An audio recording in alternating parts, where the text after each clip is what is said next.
Assalamualaikum warahmatullahi wabarakatuh. Allahumma sholli ala Sayyidina Muhammad wa ala ali Sayyidina Muhammad. Pemirsa yang dirahmati Allah, marilah kita simak ceramah dari Buya Syakur Yasin dengan tema Misteri Ruh Hayawaniyah dan Basyariyah. Sebelumnya marilah kita perbanyak sholawat minimal 1000 kali sehari, agar hidup kita penuh barokah dan mendapatkan syafaat kelak. Jangan lupa berikan dukungan kepada channel kami dengan memberikan super thanks seikhlasnya. Marilah kita doakan agar almarhum Buya Syakur Yasin diberikan tempat terbaik di sisi Allah Subhanahu wa Ta'ala. Amin ya Robbal Alamin. Apa saja yang namanya tumbuh dan bergerak itu punya ruh. Kalau tumbuhan namanya ruhun nabatat, kalau binatang namanya ruh hayawaniyah. Kalau manusia itu ruh al-basyariyah. Ruh basyariyah pun bukan sejak pembuahan antara ovum dan sperma. Sperma juga hidup, terus enggak? Dia balapan juga. Ya, begitu nempel ovum langsung bus masuk jadi pembuahan. Dan itu berkembang. Berroh, iya. Sperma ada rohnya, zigot ada rohnya. Tapi kapan ada? Tapi itu rohnya roh hayawaniyah, masih roh kebinatangan. Baru roh manusiaan itu ketika berumur 4 bulan, ketika bentuk manusianya sudah sempurna, sudah ada gambarnya, tangannya kelihatan, mata, hidung, kuping dan sebagainya sudah kelihatan. Baru wa idza sawaituhu wa nafakhtu fihi min ruhi. Dari teori ini maka terjadilah silang pendapat masalah aborsi, pengguguran. Di Indonesia itu masih dilarang aborsi, ijab, ya, pengguguran itu masih dilarang karena dianggapnya sebagai pembunuhan. Ya. Di Tunisia itu legal, boleh. Tapi syaratnya sebelum usia janin itu 4 bulan. Berangkatlah ke sana Pak ketua BKKBN itu Haryono Suyono sama Gus Dur juga sana datang. Saya yang mendampingi mereka studi banding dengan di Tunisia. Kenapa di Tunisia aborsi dibolehkan secara syariat. Kita ketemu dengan muftinya, namanya Syekh Never namanya, bukan Never yang mengarang kitab itu bukan, tapi masih ada suku kesukuan yang masih ada Never. Nah, di situ dipertanyakan oleh Pak Haryono Suyono, di Tunisia boleh nggak aborsi? Boleh. Syaratnya apa? Syaratnya ya belum usia 4 bulan. Lalu bukankah janin itu sudah berroh manusia? Belum. Sebelum 4 bulan roh yang ada pada janin itu masih roh hayawaniyah. Jadi kalau roh hayawaniyah mah ya sama seperti kita nyembelih ayam juga nggak ada masalah. Dilarang itu ketika kita membunuh roh basyariyah, yaitu kalau sudah umur 4 bulan karena sudah berbentuk manusia. Kalau masih zigot itu tahu bentuknya kayak apa? Persis kayak apa? Cebong, ya sudah berbentuk itu mah. Seperti baso. Gumpalan-gumpalan itu belum. Kalau cebong udah berbentuk namanya. Nah itu sudah berbentuk, ada kepalanya, itu nggak boleh, sudah berbentuk manusia. Itulah perbedaannya. Tapi Indonesia sampai sekarang tetap tidak mengizinkan aborsi. Ya. Itu. Ya, jadi persoalannya roh itu juga baru hadir dalam jasad kita ketika kita sudah berbentuk manusia. Wa idza sawaituhu, ketika sudah kusempurnakan bentuknya. Wa nafakhtu fihi mirruhi, baru kutiupkan ke dalamnya mirruhi, dari rohku. Bukan rohmu, tapi rohku. Ya. Jadi bagaimanapun juga pasti itu ada kontak, komunikasi, dan terus dipantau oleh Allah. Itulah makanya kita tidak pernah sadar, tidak pernah berterima kasih, tidak pernah merasakan kehadiran Tuhan di hati ini, ya karena dalam keadaan terpenjara oleh syahwat kita, oleh nafsu kita, oleh diri kita ini. Kurang lebihnya semacam itulah kira-kira masalah itu. Nah makanya untuk membongkar penjara itu terkadang digunakan metode yang sangat keras sekali, yaitu menghancurkan jasad kita. Puasa 40 hari, nggak makan, nggak minum, nggak tidur. Kalau orang India tidur di atas paku sampai 15 hari. Di India orang merendam di sungai Gangga 40 hari sampai log-log semuanya, baru terbuka rohaninya. Iya, bakal puasa pati kini rong dini maka puasanya kemat kun.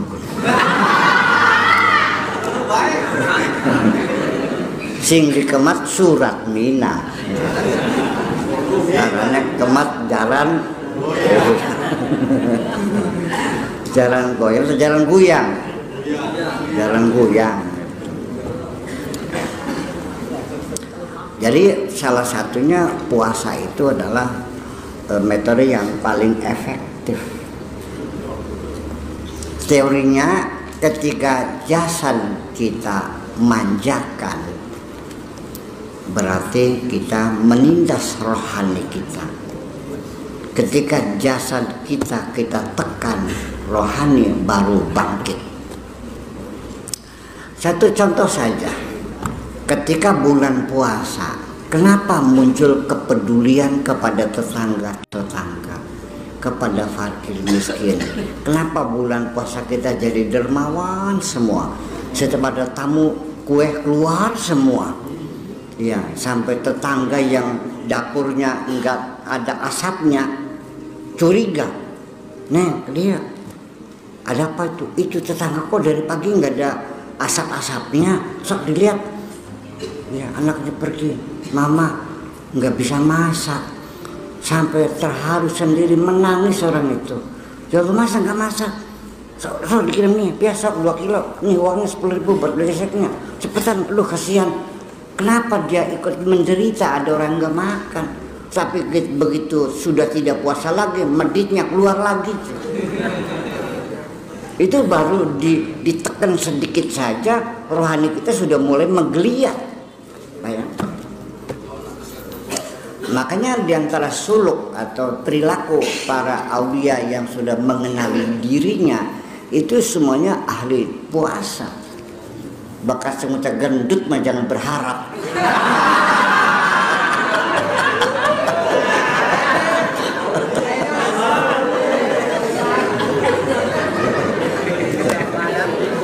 Sorry. Buyar.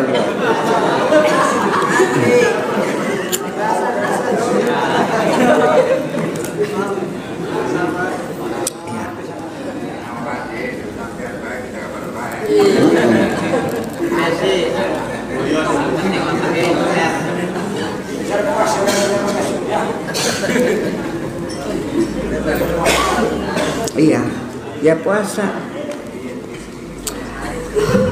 Ya memang betul.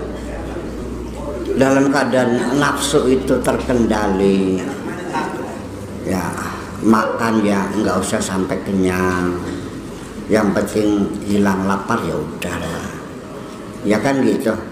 Setiap ada keinginan maksiat kita kekang.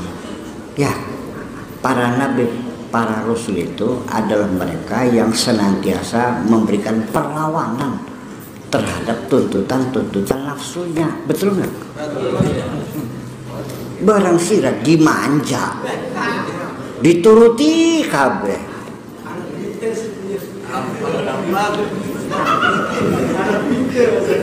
Iya. Iya, dalam apa baik pengen.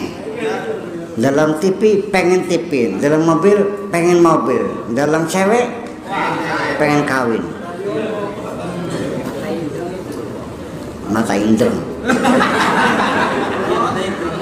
Iya. Nih,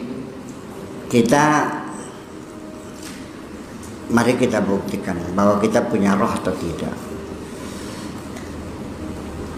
Mau tidur bilang, ya Allah saya mau sholat tahajud jam 1:30. Nggak usah pakai weker lagi, belum tidur aja. Nanti 1:30 kamu.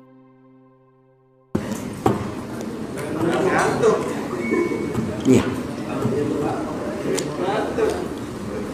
Ada yang bangunkan. Nah, tetapi setelah dibangunkan, ternyata kamu tidur lagi. Delok-delok dulu. Bis kengelan nangnya kena turu mandi. Lalat turu mandi ya. Malaikat dan dia masih merindukan ingin berbuat kebaikan. Ya, masih ingin berkomunikasi dengan Sang Khalik. Ya, dia terharu melihat penderitaan orang lain. Tetapi kamu sangkal sendiri. Ya, sejahat-jahatnya orang pasti terharu melihat penderitaan orang lain kok. Ada kepengen nolong sih, tapi tidak berdaya, hanya inginnya doang.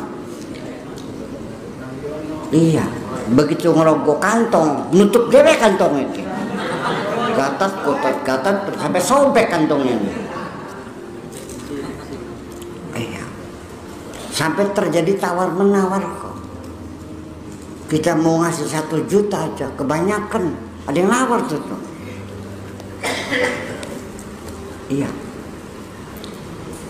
Jadi artinya bahwa ketika muncul niatan jahat, lawanlah. Ketika muncul niatan baik, dukunglah. Ya, itu saja. Nah, kalau nggak kuat, segera nyambat Gusti. Ya Allah, tolonglah kamu. Berilah aku kekuatan. Ya, kekuatan itu yang mensuplai Allah juga ini akhirnya. Tanpa bantuan Allah nggak mungkin. Ya, tapi kalau kamu yang nggak pernah minta nyambat Gusti Allah gimana? Nggak pernah minta tolong kok. Iya. Nah itulah makanya. Nah, itu satu puasa. Kemudian juga cobalah kita banyak berkomunikasi dengan Allah, termasuk sholat, berdoa, berzikir, itu juga bagian berkomunikasi. Ya, bagaimanapun juga melalui komunikasi itulah kita bahkan bisa mengurangi benteng-benteng tebal itu perlahan-lahan. Coba kita berjuang memperbanyak ibadah, sholat, sering bangun malam, banyak berzikir, ya aurat dibaca semuanya, didukung dengan kedermawanan kita. Itu sangat efektif banget di luarnya. Ya, kedermawanan itu efektif untuk membuka hati kita. Ya, di samping juga akan meningkatkan rezeki, juga akan membuka hati kita ini. Dan kemudian yang penting begini, saya kan selalu mengajak orang berdoa kan gitu, dengan tidak pernah menyalahkan siapapun saya, ya kan. Nah, tetapi kadang-kadang itu berdoa semata-mata hanya berdoa. Oke, itu pun lumayan. Tahu nggak maksud saya mengajak kamu berdoa? Supaya nanti ketika kamu dapat rezeki, kamu merasa bersyukur, berterima kasih kepada Allah karena kamu ngerasa minta. Tapi kalau tidak berdoa, kamu dapat rezeki, akan ada klaim dari dirimu sendiri bahwa aku dapat ini adalah susah payah, banting tulang per screen. Ya. Perjuangan berat yang kulalui, itu 20 tahun mangan karo ndas petak baik. Iya kan? Iya, banting tulang. Nah, tapi kalau kamu berdoa begitu dapat, kan bagaimanapun juga akan tersadar, alhamdulillah doa kita dikabulkan. Itu yang paling penting adalah bersyukur itu. Itu aja kok. Nah, ketika engkau tidak bisa bersyukur, mintalah kepada Allah, ya Allah kokohkan hatiku supaya aku bisa bersyukur. Ketika engkau bersyukur, itu berarti pada saat itu Allah mengirimkan energi penguatan ke dalam hatimu untuk bersyukur. Dan ketika kamu sudah bersyukur, syukurilah, ya Allah terima kasih aku bisa bersyukur. Asyukru ala syukri, bersyukur kepada Allah karena kita telah bisa bersyukur. Udah paham kira-kira begitu. Kemudian lagi dalam berdoa ini nanti memang begini ya, sebetulnya yang diperlukan tuh bukan doanya sebetulnya, tapi munajatnya ini. Kalau doa mah nggak usah panjang-panjang. Yang penting munajatnya ini. Apa sih munajat itu? Curhat. Iya. Sebab kalau curhat nggak bisa pakai SMS. Saya tutup kalau pakai saya mau curhat, saya tutup aja percuma. Sebab curhat itu nggak bisa, harus ketemu langsung, harus berhadapan. Apa yang saya rasakan dengan iya, kamu kirim SMS panjang-panjangnya 10 paragraf, nggak bakal bisa saya mengerti apa sesungguhnya. Kita makanya. Jadi, nah kalau kamu curhatnya kepada manusia percuma. Yang paling aman curhat kepada Allah kan gitu. Nah nanti curhatnya 1 jam, doanya ya cukup 3 kata, Gusti jujur Pak pengen sugih gitu.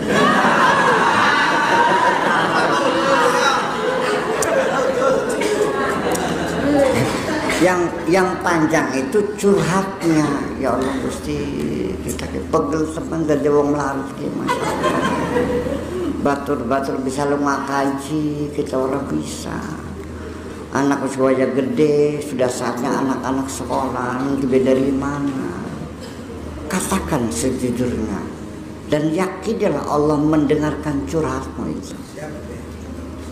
Iya, percayalah. Nah, biasanya kalau orang curhat itu juga sama, harus disertai dengan kedermawanan. Ya ayyuhalladzina amanu idza najaitumur rasul faqaddimu baina yaday najwakum shadaqah. Orang Katolik juga kalau sedang curhat dengan seorang pastor bawa duit dong, betul nggak? Kalau kamu mau curhat pada saya nggak usah bawa duit lah, datang saja, kalau pulang nggak ada ongkos saya ongkos ya. Nun, mana? Ya enggak lah, nggak apa-apa gitu. Silakan ya curhat saja. Dan saya pasti tidak akan menasihati kamu untuk jahat, tidak. Saya akan kembalikan semuanya kepada jalan yang baik, yang benar, seperti itu kira-kira. Jadi munajat itu ya sampai berjam-jam ya, Curhat itu artinya ya berbibir, katakan semuanya.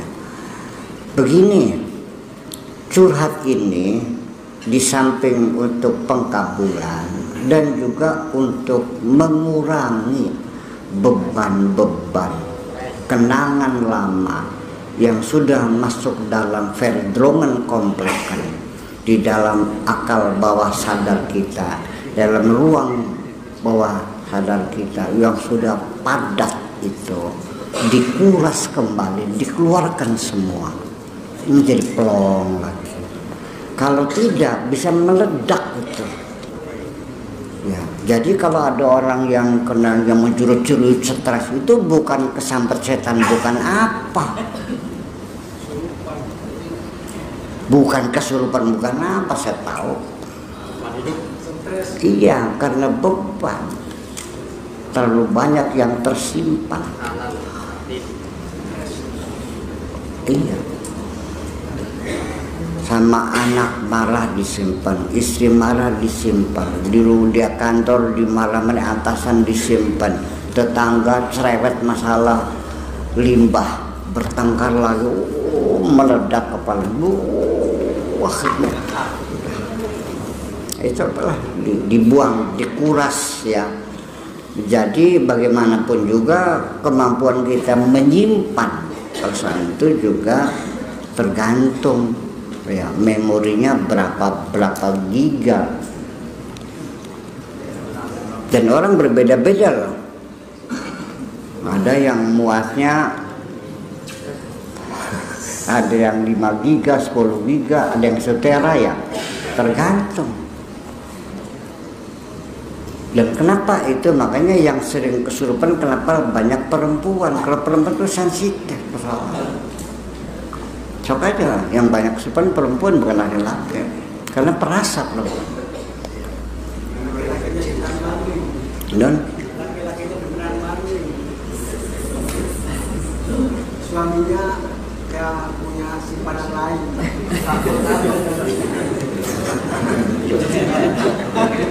Ya istri saya juga punya simpanan kucing.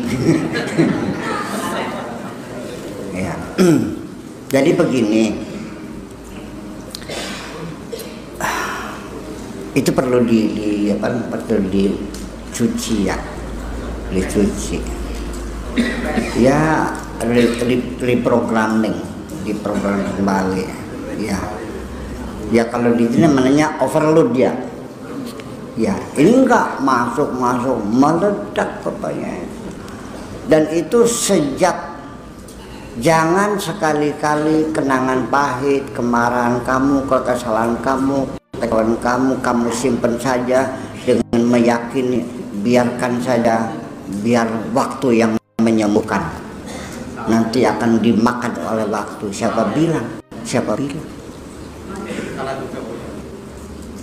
Iya. Yang kamu aja dulu 40 tahun yang lalu ketika cintamu ditolak masih inget kok. Iya. Sudah suratnya disobek-sobek, kan diludahi cok, tangan iles, nggak tahu diri. Waduh, sakitnya masih terasa nggak? Nggak hilang kan? Terekam. Dan terekam semuanya. Memangnya apa? Jadi itu muatan terlalu banyak. Ada kapasitasnya berbeda. Nah, kamu HP-nya apa, Samsung apa Apple gitu. Ya berbeda-beda. Nah, itu menjadi beban. Dan beban itu juga sama, membuat rohmu semakin terpercaya lebih dalam. Kenapa? Emosi yang akan berkembang. Semuanya logikanya menjadi mati. Yang bekerja emosi. Ininya nggak jalan. Sehari-hari orang tuh reseh banget. Iya. Orang salah parkir saja, hanya ujungnya di depan rumah, itu harus marah-marah begitu. Sana, marah-marah. Ya. semuanya emosi, marah-marah semuanya. Ya kenapa? Itu kan ledakan-ledakan. Karena orang emosi itu logikanya tidak berjalan. Yang belum adalah rasa. Ya kan begitu, seperti itu. Nah ini kan kita harus mengerti anatomi kita, cara kerja organ tubuh kita semuanya. Kenapa nggak paham-paham? Ya memang psikologi emosi ini memang ya masih jarang yang belum memperhatikan ya. Perlu pelajari. Iya, bagaimana juga mengganggu kesehatan. Kenapa kamu migrain? Itu bukan penyakit, karena mau terlalu banyak, mumet mendasarkan.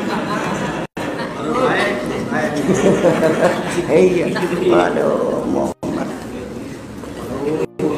Ya, sakit kepala itu bukan penyakit, itu gejala. Jadi bukan karena penyakit, sakit kepala itu bukan penyakit. Kepala sakit itu tidak masuk dalam patologi, bukan, itu gejala. Iya, kepanasan ya pusing, nggak punya duit juga.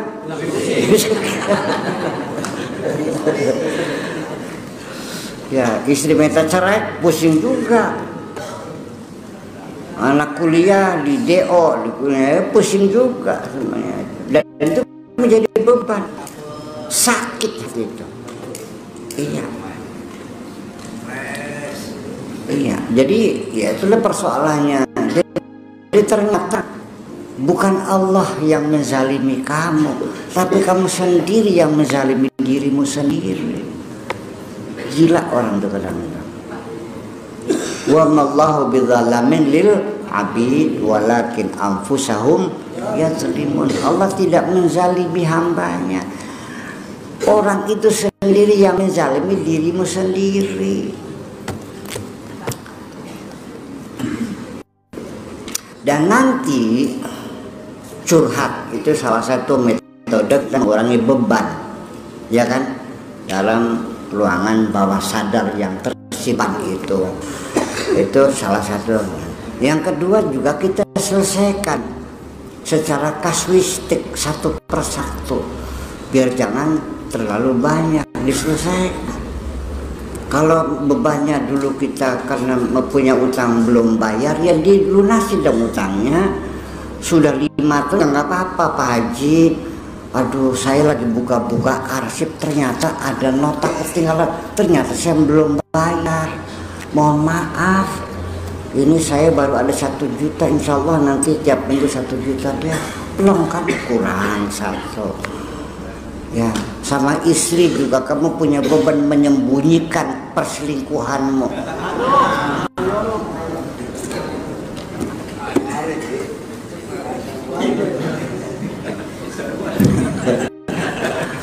Iya. Barangkali kamu punya dosa sering salat ketinggalan, jadi dia kodok saja, nggak ada masalah kok. Dilunasi semuanya. Nah, ketika itu sudah kosong, ruang bawah sadar kamu itu kosong, betapa ringannya hidup ini, enteng. Iya, begitu kepala nempel aja, les tidur. Mimpinya dikerumuni bidadari. Iya, ketika kenangan lama tersimpan dalam ruang bawah sadar terlalu padat, setiap tidur dikejar-kejar macan. Dan napas pun sesak. Sesak napas. Ibu yang menyinggung masalah sholat qadha. Iya, terus Kita akan diwajibkan sholat itu umur 7 tahun sudah diwajibkan. Terus Seandainya selama baru umur 21 tahun baru melaksanakan qadha. Nah, yang 14 tahun itu apakah harus qadha apa bagaimana? begini, La qadha fi sholat, nggak salah. Ya, anggap aja masa itu kamu dalam kemurtadan kamu, wis-pun murtad lah. Lalu kamu masuk Islam lagi, selesai. Tinggal kamu minta pertobatan atas kemurtadanmu itu. Tetapi kalau seandainya kamu ingin mengqad, silakan. Yang kamu mesti harus sembahyang zuhurnya sekali, qadanya 10 kali. Yang berkat-berkat sembahyang itu pun mah. Artinya daripada kamu melakukan sunnah qobliyah, ba'diyah, ya sudah zuhur sekali, qadha sekali. Terus nanti kan lama-lama lunas, ada niatan ingin bayar. Adapun persoalannya la qadha fi sholat itu, kalaupun ia betul sholat diqadhain, minimal dengan qadha itu sebagai bukti penyesalan kita kepada Allah, ingin bayar, diterima syukur, beli diterima, yang penting Allah tahu aku menyesal, selesai kok. Yang penting menyesal. Karena bagaimanapun namanya ampunan itu diperlukan. Karena pertobatan itu merupakan pintu kebahagiaan yang tidak bisa dibohongi. Tanpa pertobatan kamu tidak akan merasakan kebahagiaan itu. Percaya. Makanya Allah itu memerintahkan bahwa pertobatan itu jangan ditunda, cepat. Yang penting itu aja kok. Ya, makanya wasari'u ila maghfiratin min rabbikum wa jannatin 'arduhas samawati wal ardh. Uiddat lil muttaqin. Bersegera, jangan nunggu besok-besok. Sekarang. Jadi yang penting mah kita ada penyesalan, kita buktikan, kita cicil. Yang utang aja bisa dicicil kok. Iya kan? Itu. Nah, nanti di penghujungnya setelah kita meminta ampun, itu sama, buang satu lagi. Nah, supaya jangan sampai peristiwa-peristiwa itu, kekesalan kita, kegagalan kita menjadi kenangan yang tersimpan dalam ruang bawah sadar, kita selesaikan, jangan kita simpan, kita buang sekaligus dengan berjiwa besar, yaitu juga memaafkan orang lain yang salah. Jadi nggak disimpan, enggak. Kamunya nggak mau enak baik pangapura, enak baik, mengkel wetengnya, malah justru malah itu menyimpan dendam menjadi beban. Supaya kita jangan dendam pada orang, bagaimana supaya jangan malah. Sekali lagi saya mengulangi, cobalah kita belajar untuk berpikir, untuk melihat persoalan itu sesuai dengan sudut, bisa memahami sudut pandang orang yang berbeda. Ya sudah, sampai kita orang utang nggak bayar-bayar, nggak usah dendam kok, tagih-tagih aja. Laporkan aja, biarlah yang bertengkar surat, jangan kamu. Yang bertengkar surat kan, kamu gak usah bertengkar, gak usah marah, gak usah kecewa, ya udah. Kalau sampai akhirnya ternyata orang itu semakin miskin, diduga tidak akan mungkin bisa bayar, makin capek naginya aja. Ketika itulah dianjurkan oleh Allah, fanadhiratun ila maisarah. Tunggu sampai dia bisa. Selagi belum bisa, ya sudah, jangan maksa-maksa, percuma, capek naginya aja. Paham? Nah, ketika tokonya buka lagi, ramai lagi, kan gitu, nah silakan datang, awalnya nagih kan makin ke.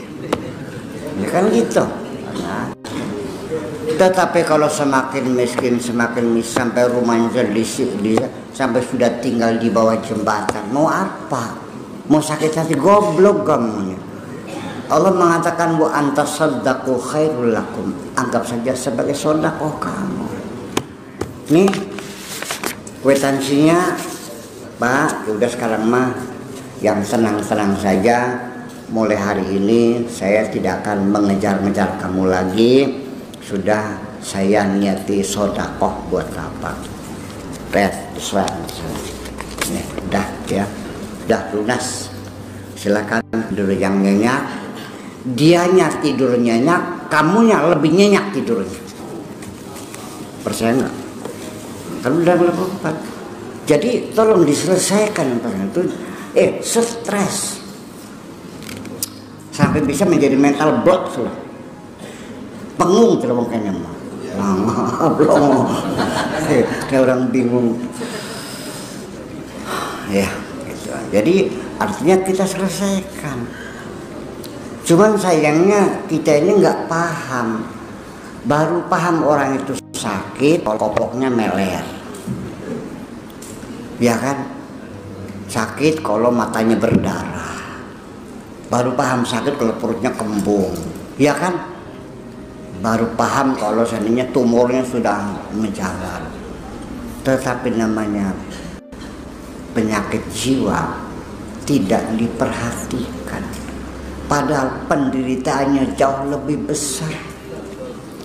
Orang yang kena penyakit tumor masih bisa tidur. Orang yang depresi nggak bisa tidur. Paham nggak? Gimana? Makan nggak enak. Melihat istri ya jengkel aja, ya Allah, dalam ngelapikinnya mengikah.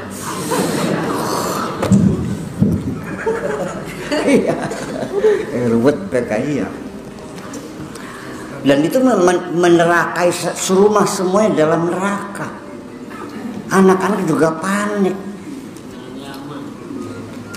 Seorang istri hanya naruh sendok, bunyi,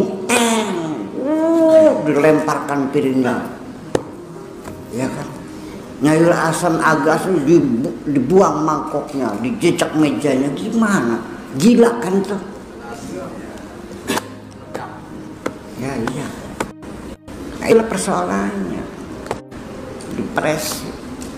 Sampai-sampai kalau sudah tidak terkendali, kamu bisa memutilasi istrimu sendiri, dicatat dan dia terlulas.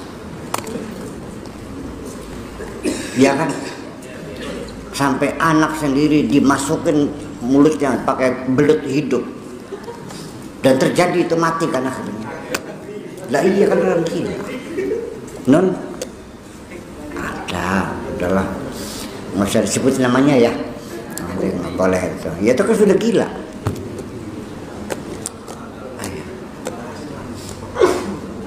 Nah, apakah Anda sesungguhnya, ini saya katakan, kebahagiaanmu itu bukan makanannya yang enak, bukan rumahnya yang bagus, bukan istri cantik, bukan mobil mengkilat, bukan. Kebahagiaan ada di dalam hatimu.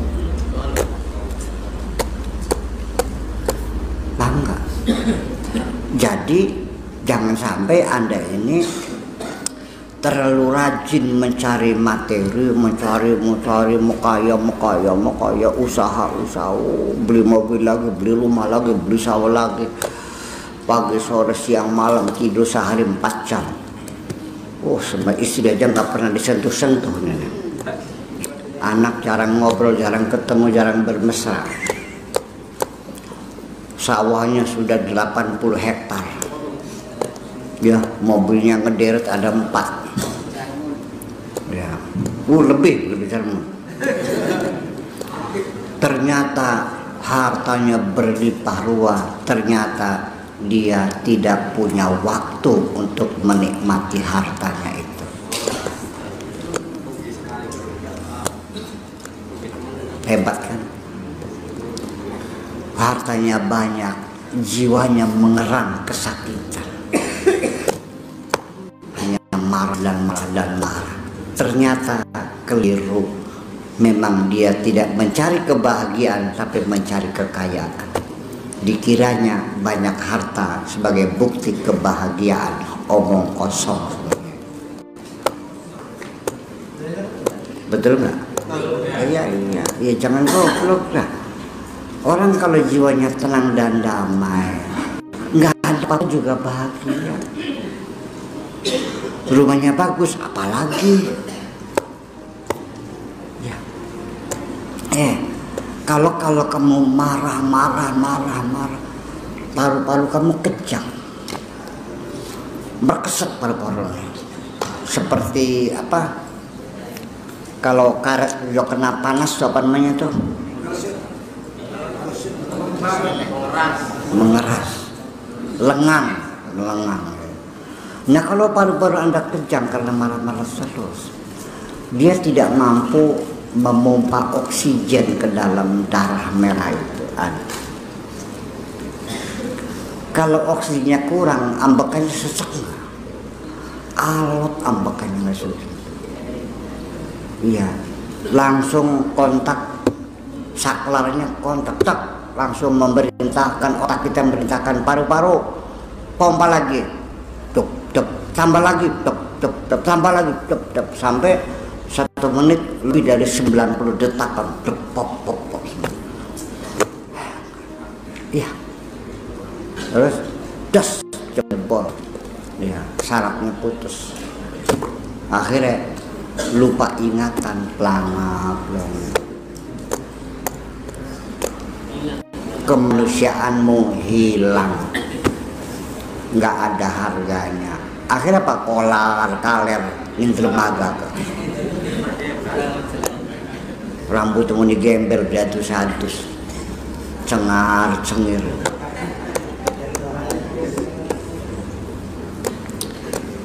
Iya. Jadi oleh karena itu, makanya sekali lagi coba ada keinginan saja dulu, bukalah penjara itu. Ya, kurangi kelezatan makanmu. Iya dong. Nanti bulan awal ikut saya lagi dah. Tapi engkau ngalas aja rebutan daging maning.